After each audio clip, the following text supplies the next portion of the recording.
자, 오늘 말씀 보도록 합시다. 창세기 17장 할 차례죠? 4절. 17장 4절에서 8절까지. 4절에서 8절까지. 네, 우리 다경자매님이 한번 봅시다. 보라, 내가 너와 더불어 내 언약을 세우노니 너는 많은 민족들의 아비가 되리라. 내 이름을 더 이상 아브람이라 부르지 않고 내 이름을 아브라함이라 하리니 이는 내가 너를 많은 민족들의 아비가 되게 하였습니다. 내가 너를 심히 다산하게 하리니 내가 내게서 민족들을 이루며 내게서 왕들이 나오게 하리라. 내가 나와 너와 내 뒤에 올 내 씨 사이에 대대로 내 언약을 세우리니 영원한 언약을 삼고 너와 내 씨의 하나님이 되리라. 내가 너와 내 뒤에 올 내 씨에게 내가 타국인으로 있는 땅, 즉 가나안의 모든 땅을 주어 영원한 소유가 되게 하며 나는 그들의 하나님이 되리라 하시니라. 아멘. 네, 창세기가 조금 어렵죠. 요즘에 공부하는 데 조금 어렵습니다. 여러분들이 진도를 많이 안 뺄 것입니다. 안 빼고 짧은 시간, 1시간 딱 하는 거니까 머리를 생각을 아주 집중을 하셔서 들으셔야지 그나마 할 수 있어요.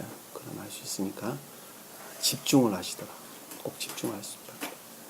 자, 오늘 말씀에 보면 4절에서 8절까지 말씀에 주어가 있어요. 주어가 어디가 주어가 될까?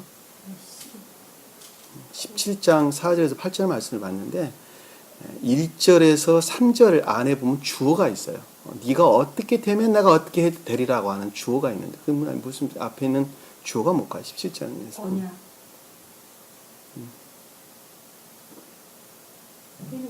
용어가 내가 한다고 했잖아. 내가 너를. 이제 주어는 항상 내가. 자, 상태라는 측면에서 문장이라는 측면에서 보지 말고 상태라는 측면에서 주어가 네가 만약 아브라함이 네가 만약에 행하라 그리고 완전하라 그렇게 되면 그 이하의 많은 것들이 이루어질 것이다 이렇게 우리에게 말씀을 주는 것입니다. 네, 아시겠죠? 그러니까 여기서 지금 주어는 뭐예요? 행하는 것이고 완전하게 되는 것. 행하는 것이고 완전하게 되는 것. 행한다는 것은 삶에 속한 선을 가리키는 말씀의 뜻이에요. 그리고 완전하다는 것은 믿음에 속한 선을 일컫는 말씀의 뜻입니다. 왜 똑같은 선에 대한 설명이니까 천적인 교회에 대한 설명을 지금 우리에게 주고 있는 것이기 때문에 그렇습니다. 그래서 그렇게 되면 너뿐만이 아니라 너로 비롯된 씨까지도 가나안 땅을 소유를 하게 될 것이다. 가나안 땅, 나그네 되었던 이 땅을 나그네 된 이 땅을 내가 너에게 주겠다. 가나안 땅이 뭐죠? 가나안 땅. 성경에서 가나안 땅은 뭐예요? 천계. 그리고 교회, 천국을 가리키는 말씀. 교회고 천국이 가나안 땅이다 그러는 거예요. 그러면 그동안에는 가나안 땅이 없었는가? 그럼 그동안에 가나안 땅 누가 차지하고 있었어요? 그렇죠. 악과 거짓들이 차지하고 있었어요. 악과 거짓들이 어디서 비롯됐죠? 그렇죠. 유전악에서 비롯된. 유전악에 속한 비롯된 자애와 세간애. 자애와 세간애가 주님 나라를 대신 차지하고 있었어요. 언제부터 그렇게 됐죠? 언제 그렇게 됐어요? 노아의 후손으로부터 멸망당하기 시작했죠. 그 전에는 태국교회에 있었어요. 태국교회에 있었는데 태국교회 후손들로부터 소위 말하면 아담의 마지막 후손들이죠. 후손으로부터 완전히 멸망을 당하고 그리고 새로운 교회를 세우게 되죠. 그러니까 엄격히 따지면 태국교회의 마지막 때부터 서서히 멸망당하기 시작했어요. 시대적으로 보면 그러는 거예요.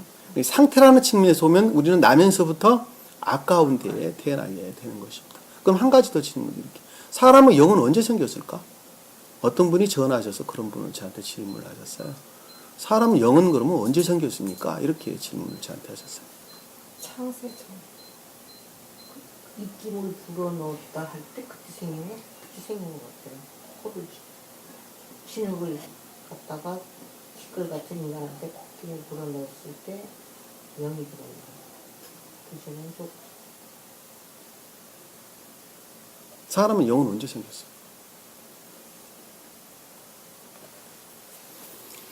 자, 이제 문자적인 뜻에 매이게 되면 흙으로 사람을 지으시고 그 코에 생기를 불어넣었더니 사람이 생명이 됐다 이렇게 이야기를 했죠. 거기서 흙이라는 것은 티끌 같은 거 아무것도 없는 황폐한 메마른 그렇죠. 메마른 것. 소위 말하면 주님께 속한 것들이 아무것도 없는 죽어있는 영의 상태인데 죽어있는 영의 상태 그 상태에 주님의 생명이 들어왔죠. 근데 영은 그때부터 있었고 그러니까 주님의 영은 그때 이제 생긴 건데 사실 주님의 영은 지금 우리가 이 땅 가운데 사는 사람 중에 있은 사람이 있어요? 없어요?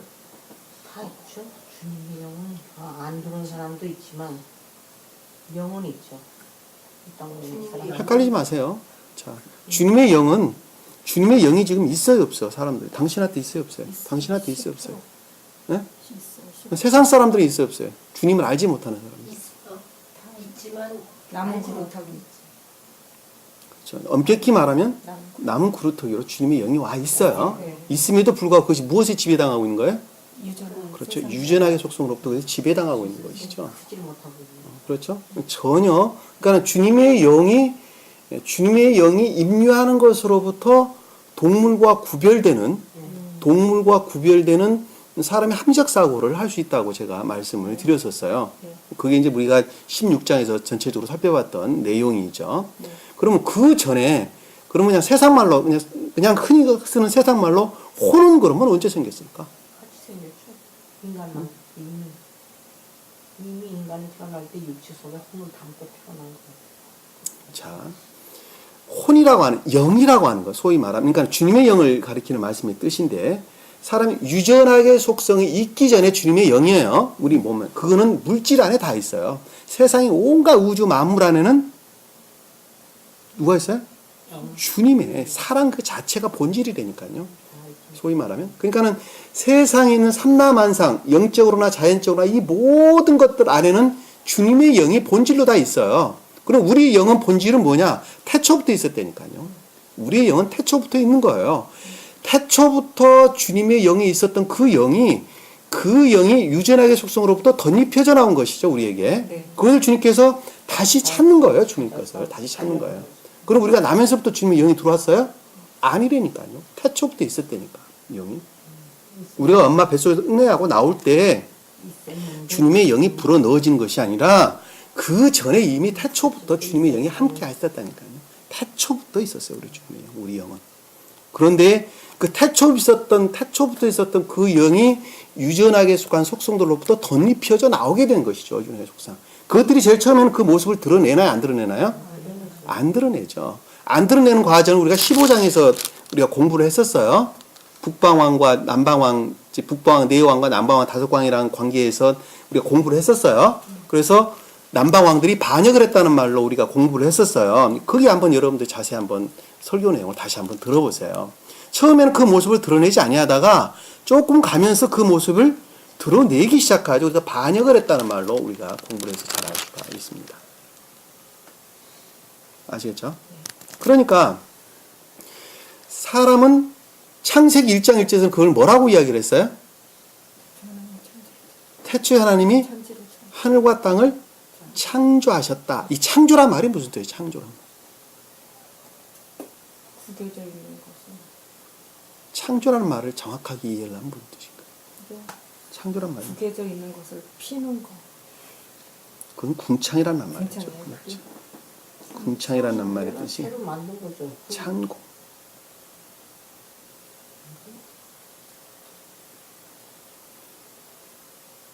창조란 말이 무슨 뜻이에요? 만드는 것이니까 우리가 아무 주님의 것을 모르고 있었는 그때에 처음으로 주님의 것을 딱 접하는 그 순간이 창조. 다 맞는 말씀이에요. 다 맞는 말씀인데 이 창조라는 말은 조각하다, 새기다라는 뜻입니다. 새기다 원래. 예? 그러니까는 어디에 지금 새긴다는 거예요? 조각하고 새기는 거예요. 누구를? 주님이 지금 여러분들 마음속에 뭐를 새기는 거예요? 생명을 새기는 거예요. 이게 창조라는 말의 뜻입니다. 조각하다, 새기다라는 바라라는 단어를 씁니다. 원래 바라흐라는 바라흐. 그러니까 생명을 새기는 거예요. 그러니까 우리 마음이 지금 나면서부터 형체가 없었고 공허했죠. 네. 형체가 그 다음에 어둠은 깊음 위에 있었다. 어둠이 깊음입니다. 자, 그러니까는 땅은 형체가 없고 공허했다라는 말씀. 땅이 우리 마음을 가리키는 말씀의 뜻인데 교회를 일컫는 우리 마음을 일컫는 말씀의 뜻이에요. 근데 형체가 없었다는 것은 주님에 속하는 것들이 아무것도 없어. 공허했다는 말은 텅텅 비어있다는 말의 뜻이죠. 다시 말씀드리면 진리에 관한, 선에 관한 것들이 아무것도 없었고 어둠은 깊음에 있었다는 것은 그 오직 지옥의 속성들, 세상 탐욕, 정욕, 이기심, 욕망, 쾌락, 뭐 이런 세상 잡것들, 소위 말하면 이런 것들로만 가득 차 있는 우리의 마음의 심성을 지금 이야기해 주고 있는 것을 잘 알 수 있어요. 네? 그것이 우리 마음의 상태란 말이죠. 그것이 우리 마음의 상태인데 그 마음의 상태에 하나님의 영이 수면 위에 운행하셨다. 이 하나님의 영은 신령 진리로서 주님을 일컫는 말씀이에요. 영은 신령 진리로 주님을 가리키는 말씀을 뜻이에요. 여기서 수면이라는 말의 뜻은 수면은 뭐예요? 면. 얼굴. 마음. 얼굴은 면이라는 것은 판인 얼굴을 가리키는 말씀의 뜻입니다. 그 수면이라는 것은 맴이라는 단어, 맴. 다시 한번은 내적인 진리를 일컫는 말씀의 뜻이에요. 응? 내적인 진리. 아시겠어요? 그러니까 내적인 진리가 다시 한번 신령 진리예요. 소위 말하면 내적인 진리, 신령 진리가 어디에 운행을 하기 시작했다라는 말씀의 뜻은 우리 마음 한 가운데에 조각하려고, 창조하려고, 각인하려고, 네? 네. 준비를 했었다라는 말씀의 뜻이에요. 준비를 했었다. 여러분들이 처음 이 말씀을 알기 시작한 그 직전의 상태를 일컫는다는 것을 우리는 잘 알 수 있어요. 이 내적인 말씀을 알기 시작한 직전의 상태. 그럼부터 그것으로부터 우리 마음 안에 생명이 각인되어지기 시작한 직전의 상태를 일컬어서 지금 창조다 말, 그리고 그 마음의 상태를 땅은 형체가 없고 공허하며 어둠은 깊음이 있고 하나님의 영이 수면 위에 운행하시더라라는 말씀의 뜻이에요. 이제 다 배웠던 것들이에요. 그러고 나니까 주님께서 뭐라 그랬어요? 빛이 있으라 하며 빛이 있었다라는 말씀의 뜻은 주님 자신을 일컫는 말씀의 뜻이 신령 진리로서 주님 자신을 가리켜서 빛이다 이렇게 이야기했어요. 그래서 첫째 날이 아니고 하나날이다. 하나날. 주님 자신을 일컫는 말씀의 뜻이에요. 그것이 우리 마음속에 첫 번째 빛이 딱 비추기 시작한 상태를 갖다가 빛이 있었다. 이렇게. 요한복음에서는 뭐라고 그랬어요? 요한복음에서 빛이 있으되 그들을 알지 못한 어둠이 그를 깨닫지 못하였더라. 이런 말로 우리에게 설명해 주고 있는 것이죠. 이미 빛은 와 있는 거예요. 근데 아직 깨닫지 못해요. 사람들이 그 어둠으로부터 깨닫지 못하고 있는 것을 잘 알 수 있어요. 네? 계시록에서는 새벽별이라는 말로 우리에게 설명을, 빛나는 새벽별이라는 말로 설명이 되어 있죠. 그리고 에스겔서에는 계명성이라는 말로 설명이 되는 걸 잘 알 수 있어요. 계명성 그 자리에 누가 찾아오고 있는 거예요? 카톨릭 교도들이에요. 그래서 카톨릭 교도들 건다 이렇게 이야기를 하는 거예요. 그렇죠. 네?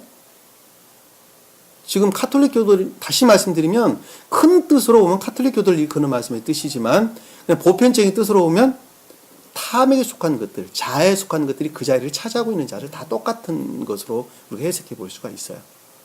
교회를 개신교에서 교회를 하되 오직 자기 탐욕으로부터 교회를 끌고 나가는 자들을 다 계명성이라고 이야기하는 것입니다. 왜? 주님 자신을 대신 차지하고 있는 그들을 가리키는 말씀의 뜻이기 때문에 그렇습니다. 그러니까 이 창세기의 말씀의 뜻은 한 사람이 중생에 가는, 거듭 나아져가는 그런 과정을 우리에게 설명해 주는 것을 잘 알 수 있어요. 그렇게 해서 빛이 있고 난 다음에 뭐가 생기게 되죠?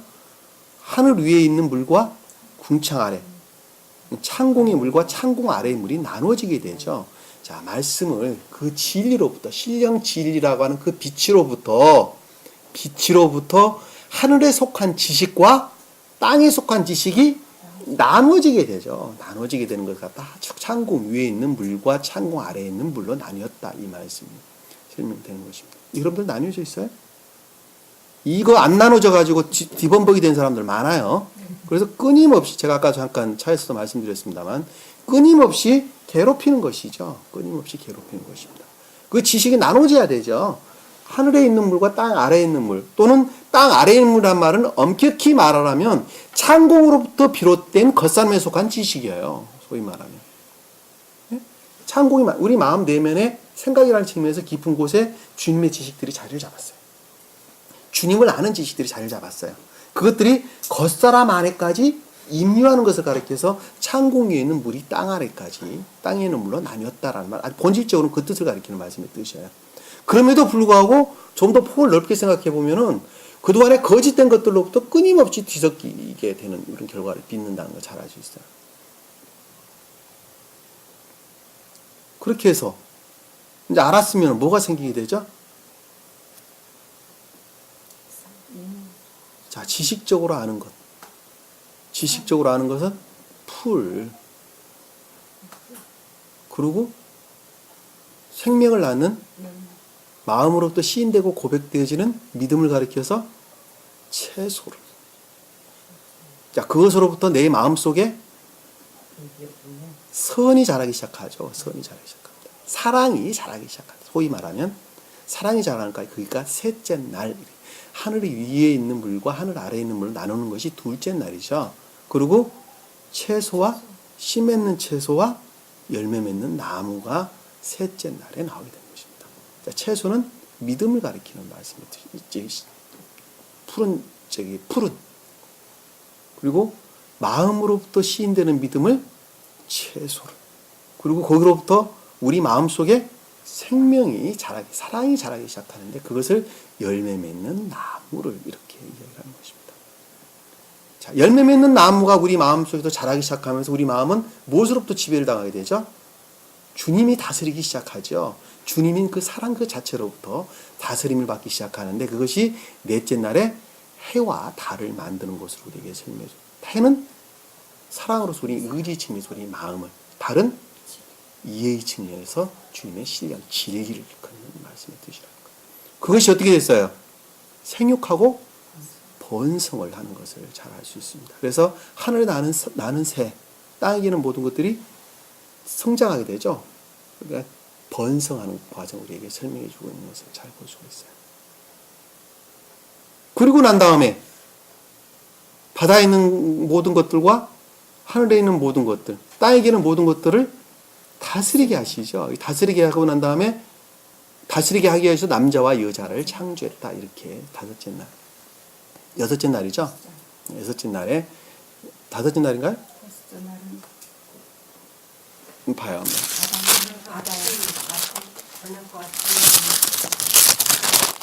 다섯째 날이 여섯째 날이에요. 다섯째 날은 땅에 자, 여섯째 날에 남자와 여자를 창조하는 것을 잘 알 수가 있습니다. 다섯째 날은 여기서 남자는 창조된 진리를 그리고 여자는 의지 측면에서 우리에게 설명해 주는 것을 잘 알 수 있습니다. 그래서 그 남자와 여자에게 바다에 있는 고기, 하늘의 새와 땅에 있는 모든 것들을 다스리라 하고 그래서 우리가 설명되는 걸 잘 알 수 있죠. 그래서 영적인 교회가 이루어지는 과정을 여섯째 날에 이루어지는 것을 잘 알 수 있어요. 여섯째 날에 영적인 교회가 이루어진 거예요. 아시겠죠? 네. 예전에 우리가 다 공부했던 그런 내용들인 것을 잘 알 수 있습니다. 그래서 다산하고 번성하여 땅을 다시 채우고 그것을 정복하라. 그리고 바다의 고기와 공중의 새와 땅에 움직이는 모든 생물을 다스리게 하시다.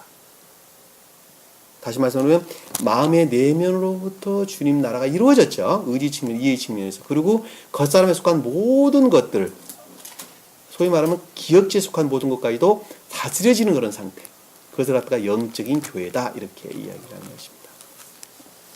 일곱째 날은 천적인 교회에 대한, 그것으로부터 한 단계 더 업그레이드가 되는 것이죠. 천적인 교회에 대한 설명을 우리에게 주고 있는 걸 잘 알 수 있습니다. 그러면 여기 지금 창세기에 첫째 날부터 지금 일곱째 날까지 대략적으로 살펴본 내용인데, 이것은 한 인간의 거듭남, 중생의 과정을 우리에게 설명해 주고 있다는 것을 우리가 명확하게 이해를 할 수가 있습니다. 그러면 16장에서 지금 우리에게 설명해 주고 있는 것은 무엇이냐? 16장 이하로부터 지금 아브라함으로부터 지금 설명되어 있는 것은 무엇이냐? 그러면 그와 같은 과정은 사람의 어떠한 과정을 통해서 그와 같은 것들이 이루어지느냐 하는 거예요. 이루어지느냐 하는 거. 그것을 좀 더 구체적으로 지금 표현되어 있는 것들이 우리가 16장 이하에 지금 살펴보고 있는 내용이라는 것을 잘 알 수가 있어요. 예? 자, 그럼 한 인간이 아까 말씀드렸던 땅은 형체가 없고 공허한 상태였죠. 주님에 속한 것들이 아무것도 없는 상태였어요. 그럼에도 불구하고 주님으로 말미암아 우리 안에 들어와 있는 게 있었는데, 그것을 남은 구루터기라 그랬죠. 네. 또는 그것을 총명령에게 임유한 총명적 진리로부터 우리에게 들어온 총명영역으로 임유해서 뭐가 생기게 됐죠? 동물과 구별되는 합리적인 사고를 할 수가 있었다. 그것을 하갈이 임신했다는 말로 설명해주고 있단 말입니다. 첫 번째는 뭐예요? 사람이 동물과 구별되는 합리적인 것들이 나타나기 시작하죠. 네.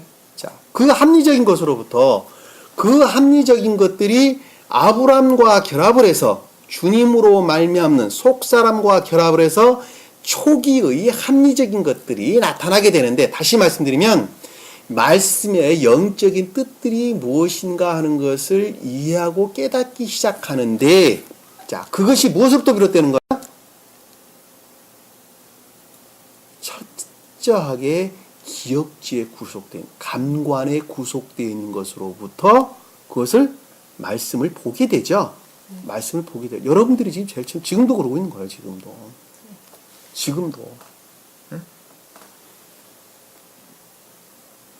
하갈처럼 임신은 다 한다니까, 사람들이 다. 그런데 이스마엘하고 낳기는 나요. 근데 그것이 철저하게 감관에 구속되어 있어서 말씀을 본다니까. 말씀을 보고 끊임없이 주님 것들을 어떻게 하는 거예요? 모독을 한다니까. 저항을 하고 그리고 대항을 한다니까. 그러고 있어요, 지금. 그 단계에서 어디로 발전해야 되냐면, 지금 여기서 아브라함이 말하는 100세가 되기 전, 소위 말하는 99세까지 올라가야 돼요. 99세까지. 날로 고기 상태에 머물러 있으면 안 되고, 날로 성장을 해야 된다 말입니다. 네? 그것이, 그러니까 처음에 나타난 주님으로 말미암는 합리적인 것. 근데 그럼에도 불구하고 감관에 철저하게 구속되어 있는 것. 그것들이 날로 성장을 하면서 감관에 구속되어 있는 것들이 점점 멀어지겠죠. 멀어지고 주님의 영향 아래 놓이게 되겠죠. 주님의 영향, 주님으로 말미암아 생각하고 말씀을 보기 시작하고 생명이 무엇인가 하는 것을 깨닫기 시작한단 말입니다. 그렇게 해서 인성에 속한 것, 소위 말하면 유전학에 속한 것들을 다 벗어버리고 중생의 단계에 들어가기 직전의 상태, 그것을 가르쳐 여기서 지금 99세다 이렇게 이야기하는 거예요. 자, 가장 본질적으로 가장 극내적인 뜻으로는 주님께서, 예수 그리스도이신 그 주님께서 인성과 신성의 합일 직전의 상태를 일컫는 말씀의 뜻이라는 거. 이거 다 배웠던 내용들이에요. 창세기하고 여러분들이 좀 연관을 시켜서 제가 좀 설명을 드리는 것입니다. 네. 자, 그러면 주님으로 보면은 인성과 신성이 합일되시는 영화의 직전의 상태를, 한 인간으로 보면 거듭남 중생의 직전의 상태를, 같은 말이에요. 자, 같은 뜻입니다. 주님은 모계적 인성으로부터 물려받은, 소위 말하면 마리아로부터 물려받은 악과 거짓들, 겉사람에 속한 속성들. 사람은 유전악으로부터 비롯되어 나왔어요. 처음부터 나오기를. 그럼에도 불구하고 계속적인 말씀의 가르침으로부터 초기의 합리적인 것들이 날로 성장을 해서 감관에 매여 있던 것들로부터 멀어지게 되고 주님으로부터 말씀을 깨닫고 이해하는 상태까지 진전되어져 말씀을 합리적으로 이해하기 직전의 상태까지 고양되어진 그런 상태를 일컫는다는 것을 잘 알 수가 있어요. 이해가 되시죠? 집중해서 들으세요. 여기도 나 잘 모르겠습니다. 그러면 이제 거기서는 내가 어떤 의미에서 왜 완전한 분이 굳이 물론 우리를 구하러 오셨지만 인성을 입고 오셔서 왜 시험을 당하고 이 고생을 당하고 그렇지 않으면 인간이 구원을 알 수가 알 없기 수 때문에 없으니까. 그렇습니다. 아시겠죠? 참 자, 힘들어. 그렇게 해서 주님께서 이제 또 나타나셔가지고 말씀을 지금 그 상태에서 하시는 거예요. 인성과 신성이 합일되는 직전의 상태에서 지금 주님께서 말씀하시기를 전능한 하나님이라 나는 내 앞에서 행하고 완전하라. 만약에 너희가 선을 행한다면 이란 뜻 한마디로 그냥 간단하게 표현하면 그 뜻이에요. 내 앞에서 믿음에서 비롯된 선을 행하라. 삶에 속한 선 안에 있게 된다면 다시 말씀드리면 주님과 온전히 결합을 한다면 자, 여기서는 지금 다시 말로 말하면 주님의 입장에서 보면 인성이 신성과 합일이 된다면 이란 뜻이죠. 예, 그 뜻이에요. 우리가 17장 1절에서 3절까지 내용이 그 뜻이에요. 자, 여기서 보면 지금 보면 내가 2절에 보면 내가 나와 너 사이에 내 언약을 세우며 라고 말씀할 때 여기서 우리 한번 살펴봤던 내용 언약이라는 말의 뜻은 베리트 잘라 나누다 잘라주다는 뜻이에요. 나누어 먹다라는 뜻이에요. 주님의 생명을 우리에게 나눠줬다는 말씀의 뜻이에요. 무엇을? 진리를 나눠준 것이 아니라 선이 주님에 속한 생명이 너희 안에 있으면 네? 아시겠어요? 네. 이 세우다라는 말은 건네주다는 뜻입니다. 주님으로 말미암아 건네받으면이라는 뜻이에요. 그것이 앞에서 말하는 행하라 완전하라는 말과 똑같은 단어예요. 한마디로 똑같은 의미예요. 본질적으로 보면 그것으로 말미암아 주님과의 결합을 일컫는 말씀의 뜻이에요. 왜? 삶 그 자체는 주님 자신을 일컫는 말씀의 뜻이 그렇습니다. 그러니까 이 언약이란 말은 주님과의 결합을 가리키는 말씀의 뜻인데 그것은 내가 선 안에 있는 것으로부터 이미 결합을 하는 거예요. 네? 그 선이 누구로부터 말미암았다고요? 주님으로부터. 그걸 갖다가 세우며 언약을 세우며 라는 뜻이에요. 아시겠죠? 심히 번성케 하리라. 심이라는 말씀의 뜻은 진리로서 번성은 많은 열매를 맺게 하겠다는 말씀을 우리가 앞에 살펴봤던 뜻입니다. 3절에 보니까 아브라함이 면전에 엎드리니 라는 말씀의 뜻. 아브라함이 면전에 엎드리니 그건 경배를 뜻한다 그랬죠. 그것에 대한 철저한 경배를 뜻한다 그랬죠. 면전은 얼굴을 가리키는 말씀의 뜻이니까 내면적인 것. 주님, 자기가 믿는 전능자 앞에 여기서는 지금 하나님 뒤에 보면 하나님이란 말이 바로 나오게 되는데 자기가 믿었던 전능자에게 납작 엎드렸다는 말씀의 뜻이에요. 내면적인 가르침에 대한 온전한 순종, 겸비를 일컫는 말씀의 뜻이라는 것. 그것으로 말미암아 그와 더불어 이야기하였으니 라는 말씀의 뜻은 질서가 바로 잡혔다라는 뜻이에요. 이야기했다는 말씀, 질서가 바로 잡혔다. 정돈하다, 안내하다 이런 뜻으로 제가 설명을 드렸을 거예요.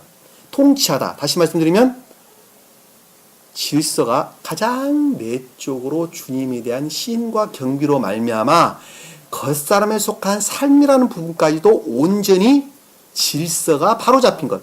주님으로 말미암아 다스리고 통치하는 상태를 일컫는 말씀을 이야기하였다. 그리고 또 주님께서 그와 같은 상태에 대해서 지각하시기를 말씀하시기를 가르치시기를 아시겠어요? 아마르 말씀하다는 말 3절 말씀하시기를 아마르 말하다라는 뜻입니다. 다시 말해서 그것으로 다시 지각하기를 영계에서 이 자연계에서는 우리가 대화를 말로서 하죠. 언어로서 하는데 영계에서는 생각으로 대화를 한다. 내가 이 생각하게 되면 저쪽에서는 이미 다 알아듣고 있어요. 여기서 지금 말한다는 말은 자연 뜻으로 말한다는 말은 영적으로 뜻으로는 지각하는 것을 갖기. 내가 우리 강다긴 자매님 대해서 생각을 하고 있으면 그건 이미 그분의 생각이 내게 와 있는 거예요. 그리고 내가 그분이 나에 대해 생각하고 있으면 내 생각이 이미 그분하고 교류를 하고 있단 말입니다. 그러니까 여기서 주님과의 기도라는 말도 무슨 뜻이에요? 주님과 대화하는 것이죠. 그러니까 내적인 교류를 가리킨다는 것을 명확하게 이해할 수가 있어요. 성경에서 말한다는 말씀의 뜻은 다 지각하는 것, 생각하는 것을 일컫는 말씀의 뜻이에요. 우리 딴 여자분이 무슨 생각을 하고 있다. 그러면 이미 그 생각이 내게 이미 대화로서 세상에서 말하는 것처럼 이미 와 있는 거예요. 말로서는 우리가 표현하는 것이 한정되어 있죠. 네. 그렇잖아요. 그런데 이 생각이라는 것은 무궁무진하죠. 한계가 없다니까요. 영원하다니까요. 한마디로 말하면 그 광폭이 없어요. 자, 우리가 0.1초에 생각할 수 있는 것을 하루 종일 말할 수 없어. 말하고도 남죠. 아, 우리가- 영계에서.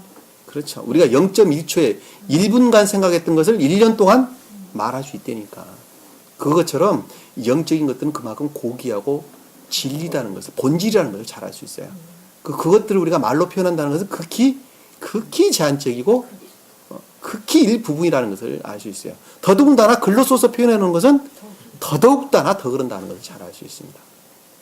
그러니까 성경의 말씀이 지금 기록되어 있는 말씀의 뜻은 극히 제한적인 것이고 그 안에는 이루 말할 수 없는 영적인 뜻들을 담겨 있다는 것을 우리가 명확하게 알 수가 있어요. 단 하나에도 수많은 내적인 뜻들을, 깊은 뜻들을 담고 있다는 것을 잘 알 수가 있단 말입니다. 네? 왜? 이 공간이라는 것은 표현하는데 한계가 있을 수밖에 당연히 그럴 수밖에 없다는 것을 잘 알 수가 있습니다. 그러니까 이 말씀으로부터 주님으로 말미암아 지혜 가운데 있는 자가 이 말씀을 깨닫고 이해하는 것은 무궁무진하다는 것을 잘 알 수 있어요. 내가 일하기 때문에 저 사람도 일해야 된다는 그런 규정이 없다는 걸 잘 알 수 있어요. 그러나 그 본질에 있어서는 꼭 하나를 가리킨다는 것을 우리가 놓쳐서는 안 되는 것입니다. 아시겠죠? 자, 4절 오늘 진도를 나가도록 하겠습니다. 보라, 내가 너와 더불어 언약을 하노니, 세운다는 말은 언어에 없습니다. 내가 너와 더불어 내 언약을 하겠다. 자, 언약이란 말씀 뜻은 주님과의 결합을 일컫는 말씀의 뜻이라고 그랬죠. 결합은 선으로만 가능하다. 생각으로 결합하는 것이 아니라 선으로부터 주님과 하나 되는 것을 가리키는 말씀의 뜻입니다. 자, 선을 우러르는 것으로부터 너와 내가 언약을 하겠다. 결합을 하겠다라는 말씀의 뜻이죠. 너는 민족의, 많은 민족의 아비가 되리니, 여기 많다고 하는 것은 진리 측면에서. 민족은 선의 측면에서 고의라는 단어를 씁니다. 아비가 된다는 것은 속 사람이 주님 자신으로 말미암는 선과 진리를 이룬다는 말씀의 뜻입니다. 아셨죠? 역사적으로 보면, 문자적인 뜻으로 보면 아브라함이 믿음의 조상을 가리킨다는 말, 우리 시족의 조상을 가리키는 말씀의 뜻이 아니라 여기서 영적인 뜻으로 보면 주님 자신 속 사람으로 말미암는, 다시 말하면 신령 사랑으로 말미암는 진리와 선의 증대를 일컫는다는 것을 잘 알 수가 있어요. 아시겠어요? 여기 보면 내가 너는 많은 민족들의 아비가 되리라 라는 말씀의 뜻이에요. 이 주님의 입장에서 보면 신령 선과 신령 진리로서 주님, 곧 신령 인간을 가리키는 말씀의 뜻이에요. 누구로 말미암는? 주님 자신으로 말미암는, 속 사람으로 말미암는, 또는 신령 사랑으로 말미암는, 신령 사랑을 본질로 하는 신령 선과 신령 진리인 신령 인간이 되게 하겠다 말씀의 뜻이에요. 좀 더 구체적으로 표현하면 그 뜻이에요. 아시죠? 자, 5절에 보니까 내 이름을 더 이상 아브라함이라 부르지 않고, 여기서 아브라함은 뭐였을까? 아브라함. 신령 진리로서의 주님. 아브라함과 아브라함이 다른데, 아브라함은 생명이 없는 진리를 가리키는 말씀의 뜻이에요. 생명을 소유하기 전, 다시 말씀드리면 인성 안에 있는 주님. 네? 인성 안에 있는 주님. 그리고 아브라함은 인성을 벗고 주님에 속한 생명을 가진, 다시 말씀드리면 인성과 신성이 합의된 상태의 주님을 이끌어서 아브라함이다 이렇게 이야기하는 거예요. 자, 이 아브람과 아브라함은 가운데 해라는 단어가 헬라어로 히브리어로 보면 해라는 숨구멍, 목숨을 일컫는 말, 생명을 가리키는 말씀 뜻이에요. 이 숨구멍이라고 하는 뜻을 담고 있는 해라는 단어가 들어가는 것입니다. 영어로는 H자를 뜻하는 단어예요. 그러니까 없는 생명이 지금 생명이 된 것이죠. 소위 말하면 그것이 아브라함이다라는 말씀의 뜻입니다.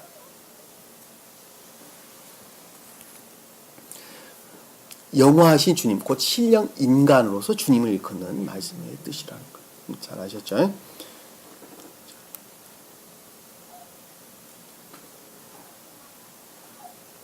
자, 아브라함이라 부르지 않고 내 이름을, 이름이라고 하는 것은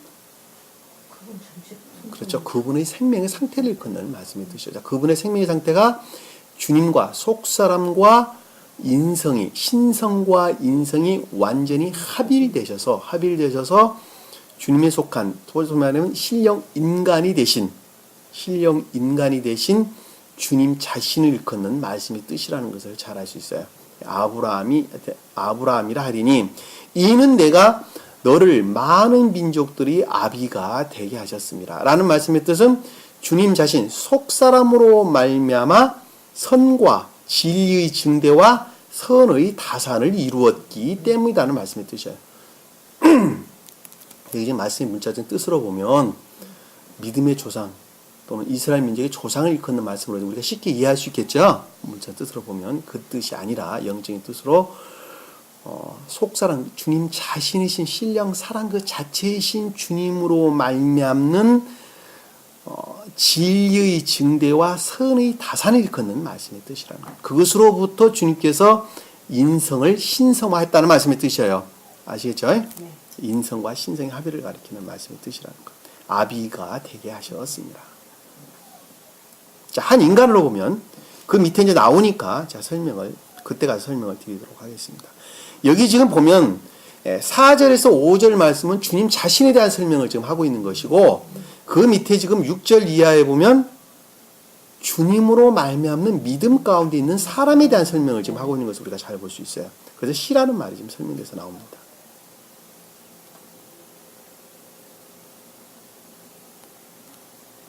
자, 봅시다. 6절 할 차례죠? 네. 여기 아비라는 것은 아브라는 단어예요. 아부. 조상을 일컫는 말씀의 뜻인데 주님 자신을, 아버지, 주님 자신을 일컫는 말씀의 뜻입니다. 주님 자신. 아셨죠? 네.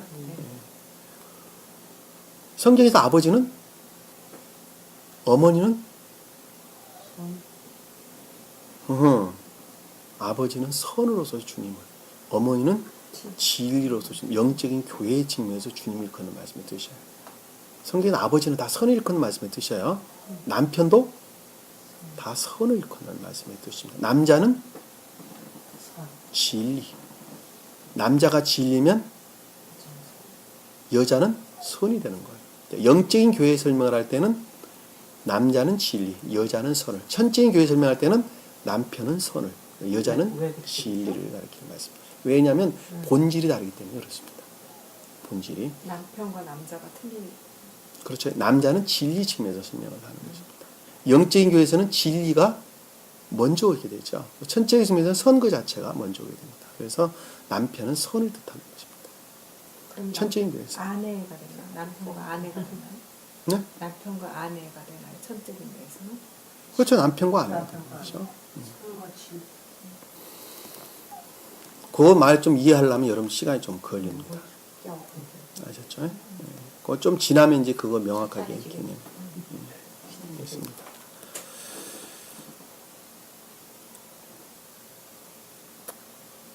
자, 6절에 보니까 내가 너를 심히 다산하게 하리니 라고 하는 것은 우리가 앞에서 설명됐던 거 볼 수 있죠. 진리의 증대와 선의 번성, 선의 다산을 일컫는 말씀의 뜻이라는 것. 신령 인간으로서 주님을 가리키는 말씀의 뜻입니다.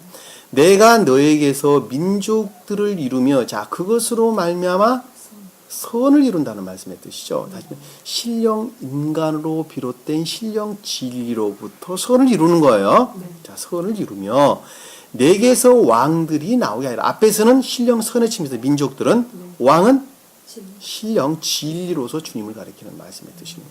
자, 진리의 증대와 선의 다산으로부터 신령 인간이 됐죠. 네. 자, 그로 말미암아 신령 선과 신령 진리로서 주님을 지금 가리키는 말씀의 뜻을 여기서는 민족들을 이루며 내게서 왕이 나오리라라는 말씀이죠. 이 왕은 믿는 사람들을 구원하기 위한 신령 진리를 가리키는 말씀의 뜻이라는 것을 잘 알 수 있어요. 자, 신령 인간의 본질은 뭐죠? 신령 인간. 사랑. 자, 신령 존재되신 분. 존재되신 분이 신령 사랑으로서 존재되신 분을 가리켜서 신령 인간의 본질이에요. 자, 우리 육의 본질은 뭐죠? 그렇죠. 육의 본질은 영이에요. 육은 영으로부터 살아있는 육이어요. 그렇죠? 그러니까 영으로부터 우리는 육이 살아있어요. 영의 본질은 뭐예요? 주님. 주님이죠. 신령 진리로부터 비롯되는데 신령 진리의 본질이 아까 신령 선이라고 그랬어요. 그러니까 우리의 생명은 선으로부터 비롯된 것인데 그것이 무엇으로부터 말미암는 거예요? 진리로부터 말미암았어요. 그 진리는 무엇으로부터 비롯됐어요? 신령 인간으로부터. 신령 인간으로부터 발출되어져 나오는 신령 진리로부터 우리는 영적인 생명을 갖는 건데 그 신령 진리의 본질이 뭐예요? 신령 선이라니까요. 그러니까 신령 선이라는 것은 전달할 수 있는 방법이 없어요. 무엇을 통해서만 전달할 수 있어요? 진리를 통해서. 진리를 통해서 그 모습을 드러낼 수가 있단 말입니다. 자, 내 마음속에는 주님의 사랑이 있어요. 내 마음속에 주님의 사랑이 있는데 그 사랑한다는 것을 표현할 수 있는 방법이 없어요. 그냥 마음에 있다니까요. 근데 그 표현하는 방법이 있어야 될 거 아니에요. 무엇으로서? 그렇죠. 행동으로서. 또는 말로서. 또는 내 육체의 모습으로서. 자, 그러니까 내 마음속에 있는 것들이 내 삶으로부터 그 모습을 드러낸다 그랬죠. 네. 그것을 진리다 그러는 거예요. 그래서 자, 선으로부터 진리 안에 있다라는 말씀의 뜻이 그 뜻이에요. 아시겠죠? 네? 그러니까는 나 안에는 주님의 생명이 있는데 그 생명을 겉으로 표현해낼 수 있는 방법이 없어요. 자, 우리 영혼자매이 저를 극진하게 사랑을 해요. 마음속에. 근데 그 표현하는 방법은 오직 그렇죠. 행동, 겉으로 모습을 드러내는 길밖에 없는 거예요. 얼굴로 그 모습을 드러내든지 삶으로서 그 모습을 드러내든지 하여튼 갖가지 말로서 그 모습을 드러내든지 갖가지 모습으로 그 모습을 드러내야 된단 말입니다.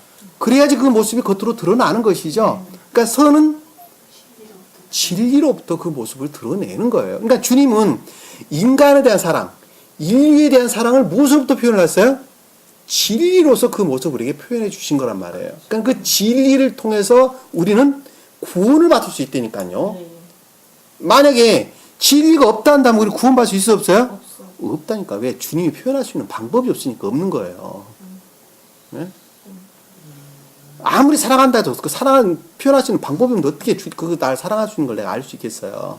모른다니까요. 그러니까는 주님 그 사랑 그 자체이신 그 그분께서는 그 모습을 무게하게 그 본질로 계시는 신령 인간이란 말이에요. 그 인간. 그 신령 인간이 누구예요? 영화하신 주님이시라니까. 그러니까 주님이 아니면 구원을 받을 수 없다는 말씀이 그 뜻이에요. 예?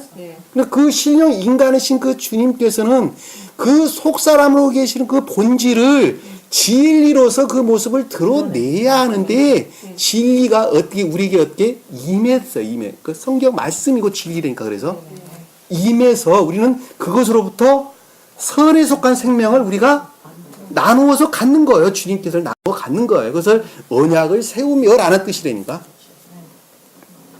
그 진리를 모어서 우리에게 들어온 그 주님의 생명을 우리는 선에 속한 것들을 나누어 갖는 거예요. 내가 밥그릇을 주어서 밥을 서로 나누어 갖듯이 밥그릇이 진리라니까. 쉽게 표현하면 그런 거예요. 예? 그 안에 뭘 담고 있어요? 밥을 담고 있다니까. 나눠 먹는 건 뭘 나눠 먹었어요? 밥을 나눠 먹었다니까. 그러니까 밥그릇을 통해서 전달을 받았고 전달받은 밥그릇을 안에는 밥을 나눠서 먹었다니까. 우리는 받는 건 뭘 받았어요? 선을 받았다니까. 선을 받았는데 무엇을 통해서? 진리를 통해서. 이해가 되세요? 예, 예. 그 말 정말 힘들고 어려워요. 밥은 선.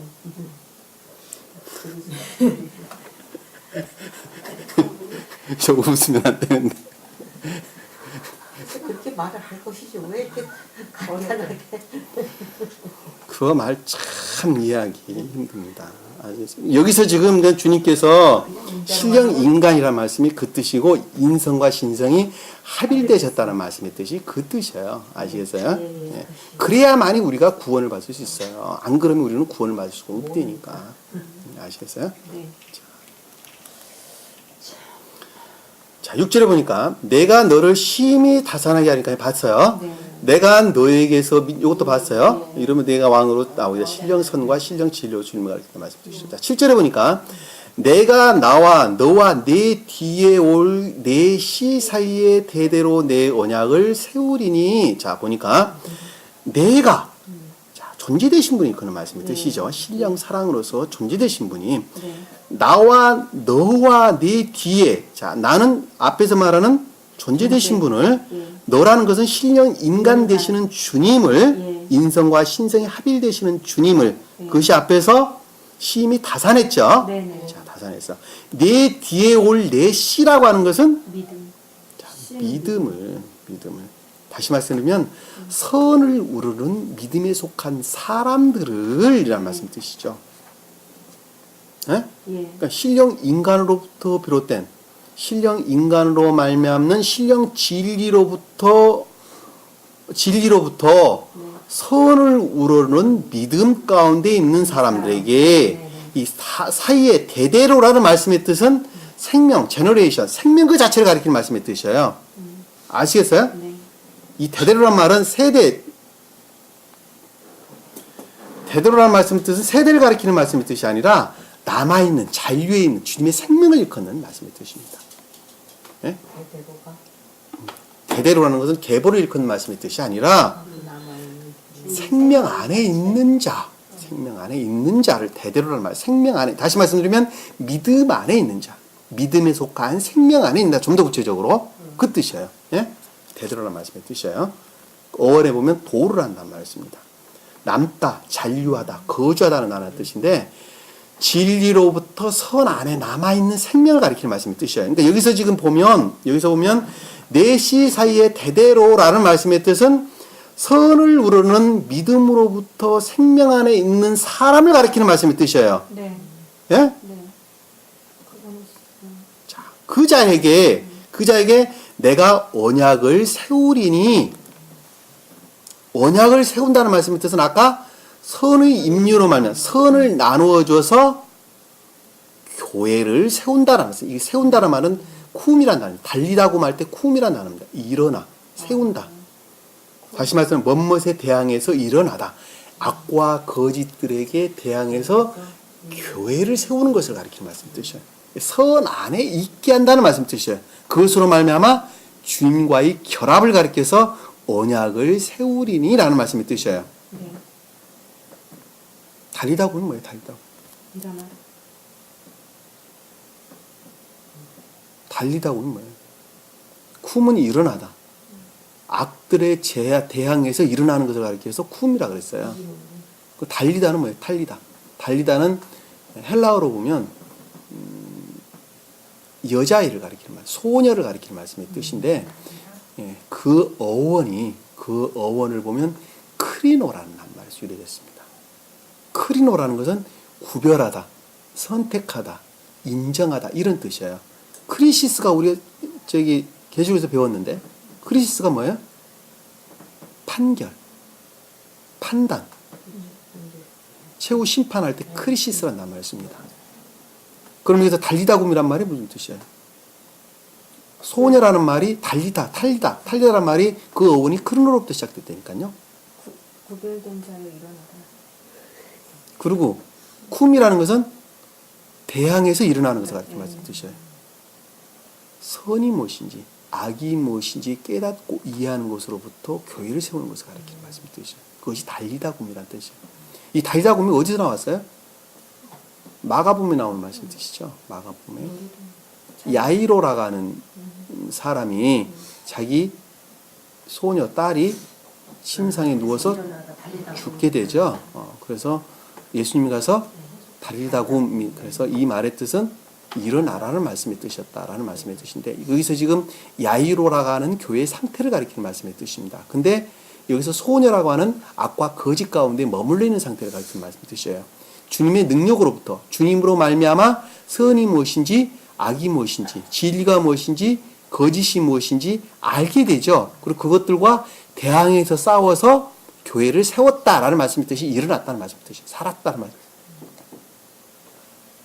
오직 그것은 주님으로 말미암다는 말씀의 뜻입니다. 그것이 마가복음의 가르침이에요.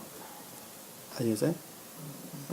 그리고 여기서 지금 보면 대대로 내 언약을 세우리니라는 말씀의 뜻은 악들을 물리치고 그것으로부터 교회를 세우는 것. 선이라 일컫는 교회를 세우는 말씀의 뜻이라는 걸 잘 알 수 있습니다. 그래서 내가 대대로 내 언약을 세우리니 영원한 언약을 삼고 너와 내 씨의 하나님이 되리라. 자, 영원한 언약이라는 것은 영원한 구원이죠. 선으로 말미암아 주님과 결합에 의한 영원한 영생, 큰 기쁨, 구원을 일컫는 말씀의 뜻이라는 걸 잘 알 수 있어요. 삼고 내가 내 씨의 하나님이 되니라. 라는 것은 오직 주님으로만 말미암는 거예요. 영원한 생명. 오직 교회는 하나님으로 일컫는 엘로힘으로 가리키는 오직 신령 인간으로부터 비롯된 것으로만 교회를 이룬다는 말씀의 뜻입니다. 다른 것으로는 교회를 이룰 수가 없다는 말씀의 뜻이에요.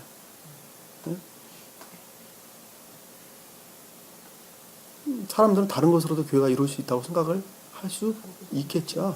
있죠. 얼마든지 있을 수 있습니다. 그러나 오직 주님으로만 말미암아, 여기서 말씀드리는 인성과 신성이 합일되시는 신령 인간으로 말미암는 신령 진리로부터만, 또 신령 선에서 비롯된 신령 진리로만부터 교회는 이룰 수가 있다라는 말씀의 뜻이에요. 그것이 곧 교회를 이룰 수가 있다. 이 말씀을 갖다가 그들의 하나님 은혜가 삼고 내 씨의 하나님이 되라. 이 씨라고 하는 것은 우리가 문자적인 뜻으로 쉽게 생각하면 자손들, 후손들을 일컫는 말씀을 우리가 쉽게 생각해보면 너 후손들 대대로라는 말씀을 담고 있는 말씀의 뜻으로 쉽게 이해할 수 있죠. 그 말도 틀린 말은 아니죠. 그 말도 틀린 말은 아닙니다. 그럼에도 불구하고 이 본질적인 뜻으로는 믿는 사람을 가리키는 것을 우리는 안다는 것을 잘 알 수 있어요. 이 제라라는 단어를 히브리어로 보면 그러니까 믿는 사람. 그 믿는 사람은 선을 우러는 믿음을 가리키는 말씀의 뜻이라는 걸 잘 알 수 있어요. 왜? 언약이란 말이 앞에 지금 기록돼서 나오는 것으로 보면 분명히 알 수 있습니다. 안 그랬으면 언약이란 말이 안 나올 거예요. 왜? 결합은 오직 선으로부터만 가능하기 때문에 언약이란 말이 나오는 것입니다. 그냥 단순하게 주님을 믿어야지 구원받는다고 말하는 개신교의 교리는 완전히 다 새빨간 거짓말이라는 걸 잘 알 수 있어요. 그리고 내일 모레 죽을 환자가 그동안에 교회 한 번 안 나갔는데 가서 기도해주고 영접하면 구원받는단 말이 되는 소리입니까? 생각을 한번 상식적으로 생각을 한번 해보시라고. 귀가 있는 사람 한번 상식적으로 생각을 해보시라니까.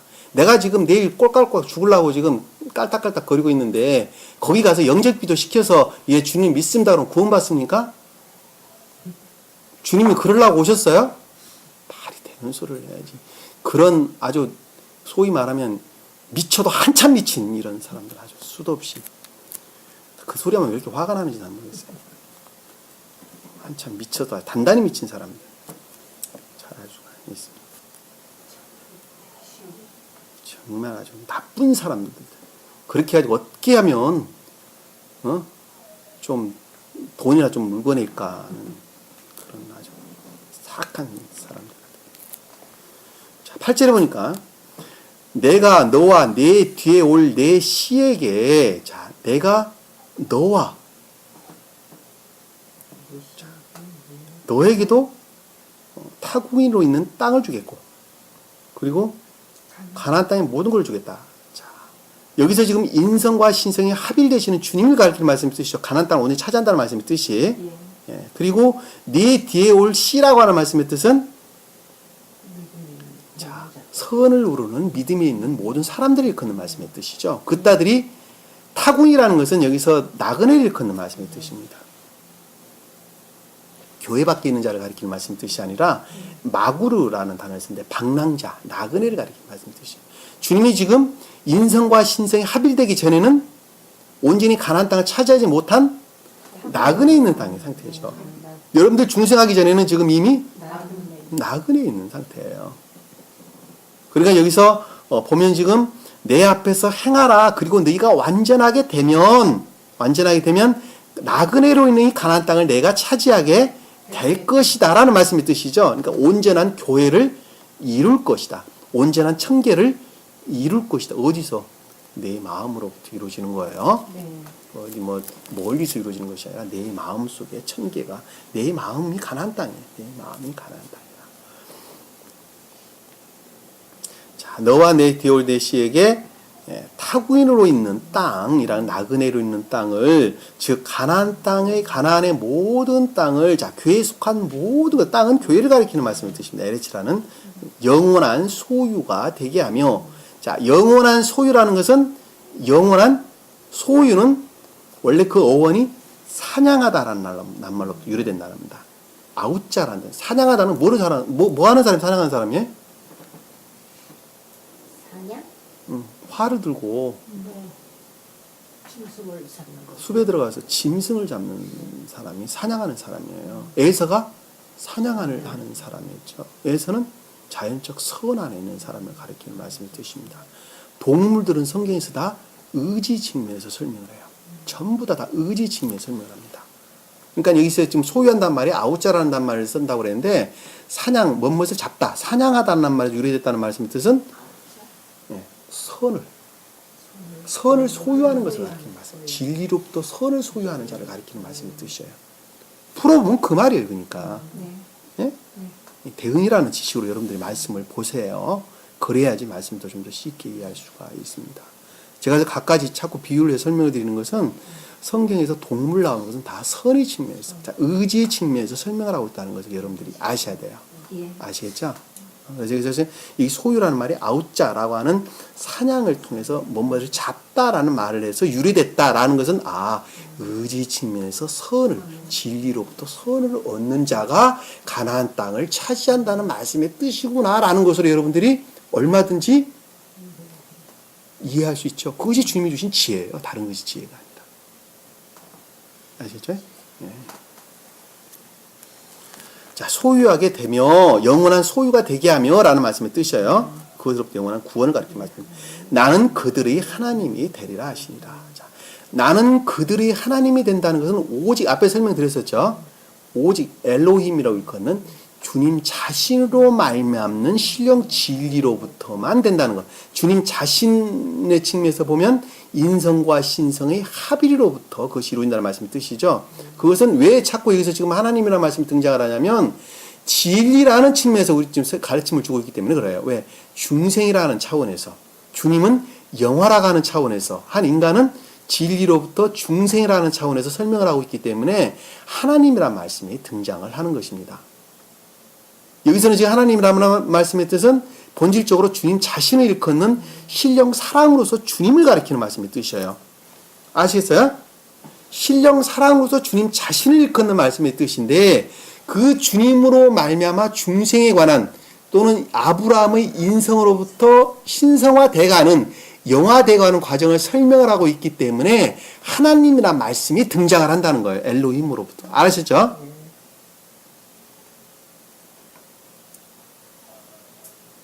그래서 오직 구원은 주님으로만 말미암는다는 말씀의 뜻을 우리에게 지금 설명해 주고 있는 것입니다. 아직 주님 외에는 다른 방법이 없어요. 그래서 교회를, 가나안 땅을 차지하는 자는 진리를 통해서 선으로부터 가나안 땅을 차지하는 거예요. 아시겠죠? 생각이 머물러 있는 것은 아무 소용이 없어요. 자, 여러분들이 지금 스웨덴 보는 이렇게 우리에게 설명해 주고 있습니다. 이 가르침을 열심히 받은 사람들이 있어요. 세교에 속한 가르침을 열심히 받은 사람이 있어요. 그럼에도 불구하고 삶이라는 측면에서 전혀 주님을 우러르지 않는 사람들이 있단 말입니다. 삶이라는 측면에서는 마음은 원이로되 그렇지 못하는 사람은 많이 있겠죠. 근데 그것은 반드시 삶으로부터 그 모습을 드러낸다 그랬죠. 드러내지 않는 사람들이 있단 말입니다. 그들이 죽었다고 그래요. 그들이 죽었어. 연계일기 책을 보니까 그런 말씀이 기록되어 있어요. 죽었으니 천계에 막 왔답니다. 막 왔는데 그들이 진정으로 진리를 좋아했다는 말씀의 뜻이죠. 그래서 진리를 찾아서 막 헤맨다는 것이죠. 자기가 그동안에 배웠던 것들이 너무 막 이렇게 기분이 좋아가지고 막 찾아 헤맨다는 것입니다. 그러면 천사들이 그들을 안내를 한다는 거예요. 안내를. 그래서 진리 안에 충족한 가운데 채워준다고 합니다. 그랬는데 그들은 본질적으로 주님에 관한 생명이 있었어요? 없었어요? 없었어요. 주님의 생명이 궁극적으로 없어서 그 자리를 바로 싫어한다는 것이죠. 바로 싫어하고 자기가 좋아하는 것으로 바로 되돌아간다고 합니다. 그리고 그들은 절대로 천계에 입문할 수 없다고 합니다. 왜? 그들은 그것이 생명이 아니기 때문에 그렇습니다. 자기 생명이 그것이 아니에요. 내가 아무리 그것을 좋아해도 내 생명이 아닌 것은 할 수 없어요. 내가 싫은 것은 할 수 없는 거예요. 생각으로 좋아하는 것은 아무 소용이 없다니까요. 그래서 우리는 각인된 생명으로, 창조란 말이 아까 봐라, 색이 다 정확하다는 말씀을 드셨죠? 각인된 생명으로부터, 주님께 속한 각인된 생명으로부터만 우리는 구원을 받는 거예요. 그 자라가 창조라는 단어 뜻이라는 거 우리가 잊어버려서는 안 됩니다. 여러분 자신들 한번 생각을 해보세요. 내가 아직도 기억지 속에 머물러 있는가? 지식 속에 머물러 있는가? 아니면 내 삶으로부터 지금 이미 고백되어지는 삶을 살고 있는가? 또 그러기 위해서 내가 자신이 스스로 노력하고 있는가? 아닌 것들을 내가 악으로 알고 끊고 있는가? 그러한 자기의 어떤 되돌아봄이 어떠한다면 그 자는 구원받을 수 없습니다. 절대 구원받을 수 없습니다. 남의 이야기 아니고 내 자신의 이야기인 것을 우리는 잊어버려서는 안 됩니다. 그래서 구원받을 자가 극히 요즘은 없다. 극히 드물다. 라고 하는 말씀을 수도 없이 하는 것을 우리가 잘 볼 수가 있습니다. 그래서 한 영혼이 천하가 그래서 귀한 거예요. 한 영혼을 얻는 것이 세상 모든 것들과 안 바꾼다니까요. 주님께서는 그러는 거예요. 왜? 그건 주님 자신이 일컫는 말씀의 뜻이기 때문에 그렇습니다. 그 한 영혼이 조금만 다쳐도 아파요. 주님께 굉장히 아파하세요. 왜? 우리가 손끝에 바늘 하나만 찔려도 아프잖아요. 그러듯이 그 한 년, 주님에 속한 그 생명 하나가 다치는 건 너무 아파하세요. 너무 힘들고 괴로워하세요. 그렇지 않는 자가 손바닥에 피라 찔리든지 살을 베든지 넘어지든지 그 주님하고는 아무 상관없습니다. 아파하지도 않아요. 그런 사람들은. 왜? 주님과는 멀어져 있는 자들이 그러진 말 무슨 상관이 있겠습니까? 그냥 그들은 자연의 섭리에 맡기는 것입니다. 우리가 오늘 주신 말씀 마음속에 깊이 각인하시고 자기 모습 잘 한번 돌아보고 그리고 한 주간도 승리하는 저와 여러분 되기를 간절히 축원합니다. 아멘. 기도합니다. 사랑의 주님, 오늘도 주님께서 저에게 귀한 말씀 주신 것을 감사드립니다. 오늘 주신 말씀 생각 속에 담지 아니하도록 도와주시고 마음속에 깊이 각인해서 주님의 생명이 저희 마음속에 살아 숨쉬는 그러한 주의 사람이 되실 수 있도록 축복하시고 인도해 주시옵소서. 남은 시간도 주께서 함께해 주심이 싸우며 예수님 이름으로 기도드립니다. 아멘. 주기도문합니다. 하늘에 계신 우리 아버지 이름이 거룩히 여김을 받으시오며 나라의 마옵시며 뜻이 하늘에서 이룬 것 같이 땅에서도 이루어지리라. 오늘날 우리에게 일용할 양식을 주옵시고 우리가 우리에게 죄진 자를 사하여 준 것 같이 우리 죄를 사하여 주옵시고 우리를 시험에 들게 하지 마옵시고 다만 악에서 구하옵소서. 나라와 권세와 영광이 아버지께 영원히 싸움나이다. 아멘.